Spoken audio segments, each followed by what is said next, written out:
Posible nang pumalo sa halos 150 pesos ang kada litro ng diesel sa mga susunod na linggo base yan sa anunsyo ng Energy Department. Ayon sa DOE, halos isang buwan na lang ang itatagal ng ilang langis habang 20 araw naman ang supply ng LPG. Narito ang report ni Criza Lopez. Hanggat hindi pa nareresolba ang gera sa Middle East, patuloy pa ring mararamdaman ng Pilipinas ang pagtaas sa presyo ng mga produktong petrolyo. Ngayong araw ng Martes, muling magpapatupad ng panibagong pagtaas sa presyo ng mga produkto mula sa 10 piso hanggang 20 piso ang idinagdag kada litro sa mga langis. Ayon sa Department of Energy, 8 pesos hanggang 10 pesos kada litro ang itataas sa gasolina, 15 pesos hanggang 18 pesos kada litro sa diesel at 12 pesos hanggang 22 pesos kada litro ang itataas sa kerosene. Dahil sa malaking dagdag sa presyo, maaaring tumaas ang presyo ng diesel hanggang 134 pesos kada litro ngayong linggo. Giit ni DOE Secretary Sharon Garin, may kukonsidera pa rin na malaking pagtalon ito sa presyo ng mga produktong petrolyo. Ngunit maituturing na ring mas maliit ito kumpara sa 20 pesos na idinagdag sa presyo noong nakaraang linggo. This is still a big jump, even though it is smaller than last week, but this is still a significant jump, considering that it will still affect our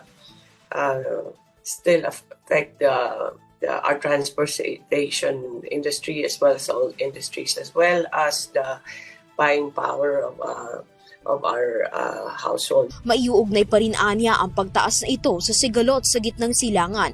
Paliwanag ni Garin na mayroong bahagyang pagbagal sa pagtaas ng presyo ng langis sa global market, dahilan para bumagal rin ang pagtaas ng bentahan nito sa Pilipinas. 2 weeks is because there has been a slowdown on the increase on the increase on the per barrel price in the international market. Gayun din, iginiit ni Garin na hindi pa umaabot sa critical level ang supply ng langis sa bansa. Kumbaga, sapat ang supply ng mga produkto.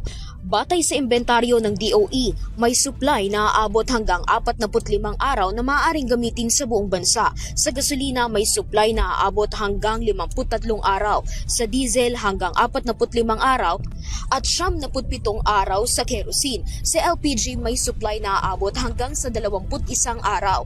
Kinumpirma rin ng kalihim na dumating na ang mga order na langis ng mga kumpanya at inaasahan na mayroon pang dadating sa susunod na linggo. Hinihikayat ng tanggapan ang publiko maging ang pribadong sektor na magtipid sa kuryente. May plano na rin ng DOE na magtayo ng buffer stock ng mga produkto ng langis mula sa 440,000 at 600,000 na inorder ng gobyerno na maaaring umabot hanggang 40 hanggang 45 days kung kakailanganin ng Pilipinas. Ayon sa kalihim ng DOE, bukod pa ito sa mga supply na mayroon ang malalaking kumpanya ng langis. Para sa Euro TV News, Criza Lopez, sumasaludo sa bawat Pilipino.